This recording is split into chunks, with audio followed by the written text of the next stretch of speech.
देखिए, अभी हम लोग केमिस्ट्री का ऑब्जेक्टिव, जो मुख्य ऑब्जेक्टिव है उसके बारे में हम अध्ययन करेंगे। चैप्टर 1 से लेकर कुछ चैप्टर 3 तक या 2 तक है, कुछ उसके बाद भी वीडियो आपको मिलेगा जो एग्जाम में आपके लिए बहुत ही इम्पोर्टेंट होता है। इसके लिए जितना भी ऑब्जेक्टिव आपका लेसन 1, लेसन 2 और लेसन 3, लेसन 4 और 5 जितना भी रहेगा, सबका ऑब्जेक्टिव आपके हमारे चैनल पर आपको मिल जाएगा। जो एग्जाम में मान के चलिए कि हर एग्जाम में या तो 10 का हो या तो कुछ 12 का भी है, कुछ कॉम्पिटिटिव का भी रहता है, उसका आपका मिल जाता है, जिसको हम लोग बोलते हैं मैराथन ऑब्जेक्टिव। तो इस बारे में ऑब्जेक्टिव में हम लोग देख लेते हैं कि क्या क्या हमको पढ़ना है। अभी तक आप हमारे चैनल को सब्सक्राइब नहीं किए तो सब्सक्राइब कीजिए, कमेंट कीजिए और शेयर कीजिए और बताइए कैसा आपका वीडियो लगा। चलिए स्टार्ट हम करते हैं। क्या है? दूध से दही का बनना, दूध से दही का बनना तथा दूध का फटना कौन सी अभिक्रिया है? दूध आप है, दूध का दही का बनना या दूध का फटना कौन सा अभिक्रिया है? तो रासायनिक अभिक्रिया। रासायनिक समीकरण का संतुलित किस पर आधारित है? मतलब रासायनिक समीकरण को किसके द्वारा संतुलित किया जाता है या किस पर आधारित है? तो द्रव्यमान की अंशवता के नियम। द्रव्यमान की अंशवता के क्या नियम? रासायनिक समीकरण का संतुलन किस या तो अनुमान विधि द्वारा संतुलित किया जाता है। देखिएगा, जो रासायनिक समीकरण को संतुलित करने का जो विधि है, अनुमान द्वारा संतुलन किया जाता है। संतुलन का मतलब क्या होता है कि अगर दूध बराबर एक पटी है, अगर ये बराबरा का चिन्ह है तो बराबरा का चिन्ह है, तो अगर इस तरफ का तत्व और इस तरफ का तत्व, दोनों तत्व अगर समान होता है उसको हम लोग बोलते हैं संतुलित रासायनिक अभिक्रिया। और अनुमान द्वारा संतुलित किया जाता है। और किस पर ये आधारित है? तो द्रव्यमान की अंशवता के नियम पर यह आधारित होता है। ऑक्सीजन का दूसरा नाम क्या है? उपचयन।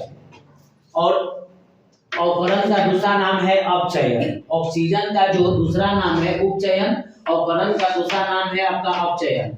दहन का अपोषक पदार्थ कौन है? दहन का अपोषक पदार्थ क्या है या जलना किससे शुरू करता है भैया? तो कार्बन डाइऑक्साइड से। जिसमें मान के चलिए कि आपके घर में मोमबत्ती है या दिया है, उसको आप खुला छोड़े तो वायु मिल रहा है, कार्बन डाइऑक्साइड मिल रहा है, हवा जिसको हम लोग बोलते हैं हवा मिल रहा है। लेकिन अगर उसी को अगर हम लैंप को या तो दिया को उसको हम बंद कर देंगे, पूरी तरह से बंद कर देंगे, तो ऑक्सीजन का सप्लाई आपका बंद हो जाएगा। तो वो आपका क्या हो जाएगा? दिया या तो मोमबत्ती जलना क्या हो जाएगा? बंद हो जाएगा। तो ये क्वेश्चन है कि दहन का पोषक पदार्थ कौन है? तो कार्बन डाइऑक्साइड। दहन का पोषक पदार्थ कौन है? तो O2। जैसे में आप देखे होंगे, आप गए होंगे बैंक में, तो बैंक में आपका कार्बन डाइऑक्साइड वाला फायर ब्रिगेड रखता है, देखे हैं? जैसी आग लगता है तो वो तुरंत छीट देता है, देखे हैं? जो रेड कलर का रहता है या तो बालू भर कर रखा रहता है, ठीक है? तो ये आपको रोकने का काम करता है, जलाने का काम करता है ऑक्सीजन। क्लियर है दोनों आपका बात? आगे चलते हैं। मोमबत्ती की ज्वाला का रंग कैसा होता है? जो मोमबत्ती जलता है तो उसका ऊपरे वाला जो ज्वाला उसका रंग कैसा होता है? पीला। मोमबत्ती किसकी बनी होती है? तो मोम की बनी होती है। मोमबत्ती मोम की बनी होती है। पेट्रोलियम गैस में कौन कौन से पदार्थों का मिश्रण होता है? पेट्रोलियम गैस में कौन कौन गैसों का मिश्रण होता है? तो भैया ब्यूटेन होता है, प्रोपेन होता है और एथेन होता है। पेट्रोलियम गैस में ब्यूटेन होता है, प्रोपेन होता है और इथेन होता है। देखिए सबका इसका सूत्र आपको याद रखिएगा। आपको पूछता है ब्यूटेन को सूत्र होता है C4H10, प्रोपेन का C3H8, एथेन का C2H6। एलपीजी का नाम क्या है? एलपीजी का नाम क्या है? आपको पूछता है कि एलपीजी का नाम बताइए, तो एलपीजी का पूरा नाम बताइए। ए का मतलब लिक्विड हो गया, पी का मतलब पेट्रोलियम हो गया, जी का मतलब गैस हो गया। Liquid petroleum gas. Petroleum gas का उपयोग कहाँ किया जाता है? पेट्रोलियम गैस का या तो एलपीजी गैस। एलपीजी गैस देखे हैं ना, आपके घर में उपयोग होता है खाना बनाने में। एथिल मार्केप्टेन का सूत्र देखिए। एथिल मार्केप्टेन क्या है? आपके घर में अगर गैस होगा तो गैस का गंध आप जब देखिएगा ना तो एकदम गंधहीन होता है, वही आपका एथिल मार्केप्टेन होता है। अगर वो नहीं रहेगा तो कितना घर ब्लास्ट होगा इसका कोई पता नहीं होता। तो एथिल मार्केप्टन के कारण ही गैस का जो गंध होता है वो हमारे नाकों तक सुनाई देता है, जिसको हम लोग सूंघना करते हैं, सुनते हैं तो वो सुनाई देता है। ठीक है, तो बोल रहा है कि एथिल मार्केप्टन का सूत्र क्या होता है, C2H5SH C2H5SH। एसेटिक अम्ल शब्द की उत्पत्ति किससे हुई है? एसेटिक अम्ल शब्द की उत्पत्ति किससे हुई है? तो लैटिन शब्द एसिड से, लैटिन शब्द है भैया एसिड से हुआ है। एसेटिक अम्ल शब्द की उत्पत्ति किससे हुई है? लैटिन शब्द एसिड से। एसिड का अर्थ क्या होता है? खट्टा। क्या होता है? खट्टा। क्या होता है? खट्टा। एसिड का अर्थ क्या होता है? खट्टा। खट्टा का मतलब क्या होता है? आंवला खाए है ना, वही आपका खट्टा है। खाए कि नहीं खाए हैं? अचार खाए है ना, है ना, वही आपका खट्टा है। सिरका में एसेटिक अम्ल कितना परसेंट होता है? सिरका में एसेटिक अम्ल कितना परसेंट होता है? तो 6 से 8%। सिरका में एसेटिक अम्ल कितना परसेंट होता है? 6 से 8%। हमारे भोजन को पचाने में किस अम्ल का प्रयोग किया जाता है? हमारे भोजन को पचाने में किस अम्ल का प्रयोग किया जाता है? तो हाइड्रोक्लोरिक अम्ल HCl। अगर आप कोई खाना खाते हैं तो पचने का जो काम करता है वो हाइड्रोक्लोरिक अम्ल करता है। लिटमस अम्लीय विलयन को किस रंग में परिवर्तित कर जाता है? जो लिटमस होता है अम्लीय को किस में बदल जाता है? लाल में। जैसे में आप लोग मेहंदी आप लोग चढ़ाते हैं ना पर, तो उसको कुछ देर के बाद उखाड़ते हैं तो क्या हो जाता है? लाल। अगर लाल नहीं होता तो क्या करते हैं कि हम लोग मेहंदी जब हाथ पर चढ़ाते हैं तो उसको नींबू से जब रगड़ देते हैं तो वो और लाल हो जाता है। वही आपका है। जब बोल रहा है कि लिटमस अम्लीय विलयन को किस रंग में परिवर्तित कर देता है? लाल। लिटमस क्षारीय विलयन को किसमें परिवर्तित कर देता है? नीला। कौन सी ऐसी धातु है जिसे केरोसिन तेल में डुबाकर रखा जाता है? कौन ऐसी धातु है जिसे केरोसिन तेल में डुबाकर रखा जाता है? सोडियम तथा पोटेशियम को। सोडियम तथा पोटेशियम। कौन ऐसी धातु है जिसे चाकू से काटा जाता है? सोडियम। कौन ऐसी धातु है जिसे आसानी से काटा जा सकता है?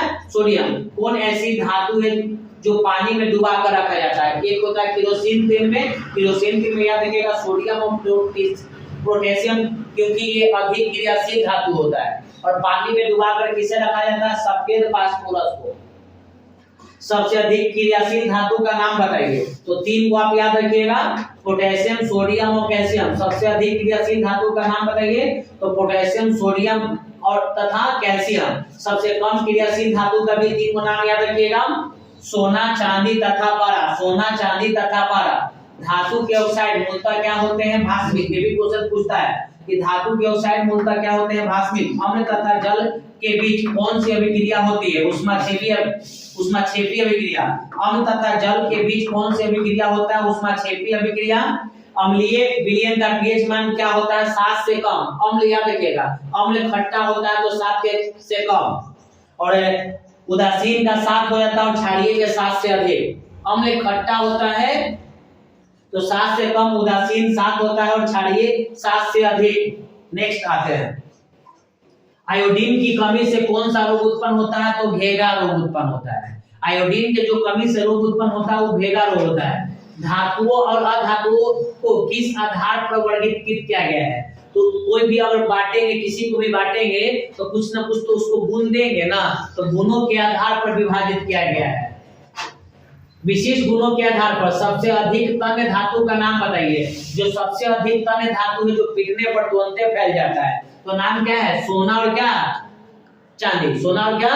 देखे ना, आगे आते हैं। सबसे अधिक सुचालक धातु कौन है? चांदी। इसका मतलब कि चांदी में लाइन मारता है। सुचालक का मतलब करंट मारेगा और कुचालक का मतलब करंट नहीं मारेगा। सबसे कम सुचालक धातु कौन है? सीसा। जैसे में सीसा खिड़की को बनाइएगा, खिड़की में अगर शीशा लगाइएगा उसमें लाइन दीजिएगा तो लाइन नहीं मारेगा, करंट प्रवाहित नहीं होगा। अधातु समान ताप पर कौन अवस्था में रहती है? ठोस या गैस की अवस्था में? ज्यादातर आपका ठोस ही देता है ऑप्शन में। तो अधातु समान ताप पर कौन सी अवस्था में होती है? ठोस तथा गैस। कौन ऐसी अधातु है जो सामान्य ताप पर द्रव अवस्था में रहता है? ब्रोमीन। कौन ऐसी धातु है जो सामान्य ताप पर द्रव अवस्था में रहता है? ब्रोमीन। Very very important. कौन ऐसी धातु है जो विद्युत एवं ऊष्मा का सुचालक होता है? ग्रेफाइट। हीरा के दो गो अप्रूव बताए, सॉरी कार्बन के दो गो अप्रूव बताते हैं, हीरा और क्या? ग्रेफाइट। नेक्स्ट वीडियो में पढ़ा दिए हैं। कौन ऐसी धातु है जो विद्युत एवं ऊष्मा का क्या होता है? सुचालक। क्या है? ग्रेफाइट। उत्कृष्ट गैसों की संख्या कितनी होती है? 6। पारा के प्रमुख अयस्क का नाम बताइए। Cinnabar, AGS. पारा के प्रमुख अयस्क का नाम क्या है? Cinnabar, AGS. तांबे के बर्तन में किस रंग का जंग लगता है? हरे रंग का। किस रंग का? हरे रंग का। शुद्ध सोना कितने कैरेट का होता है? 24 कैरेट का। लेकिन 22 कैरेट सोना का उपयोग किया जाता है आभूषण बनाने में। 24 कैरेट होता है लेकिन 22 कैरेट का उपयोग किया जाता है कोई चीज को बनाने में। आभूषण बनाने में कितने कैरेट का उपयोग किया जाता है? 22 कैरेट का उपयोग किया जाता है। किसके कैरेट का? 22 कैरेट का। बहुत अच्छा तो देखिए इसके बाद सोडियम क्लोराइड का सूत्र होता है NaCl। सोडियम क्लोराइड का जो सूत्र है NaCl। सोडियम क्लोराइड का सूत्र NaCl। Sodium hydroxide NaOH। Sodium hydroxide NaOH। Sodium bicarbonate, खाएगा तो बाई का आ जाएगा। Sodium bicarbonate NaSCO3। Sodium carbonate NaCO3 into में 10H2O। Sodium carbonate NaCO3 into में 10H2O। विरंजक चून CaOCl2। विरंजक चून CaOCl2 plaster of Paris. Question पूछता है इससे CaSO4 इंटू में हाफ H2O। CaSO4 इंटू में half H2O gypsum. CaSO4 into में 2H2O जिप्सम। CaSO4 इंटू में 2H2O तुतिया। CuSO4 इंटू में 5H2O तुतिया। CuSO4 इंटू में 5H2O। Ammonia NH3 methane CH4 ethane C2H6 ethylene C2H6 acetylene C2H2 जल H2O carbon dioxide CO2 hydrogen chloride HCl carbon disulphide CH2 carbon tetrachloride CCl4 carbon tetrachloride CCl4 glucose C2H12O6 urea H2HCONH2 चीनी का C12H22O11 C12H22O कितना? 11। आज मौका है, खाया जाएगा।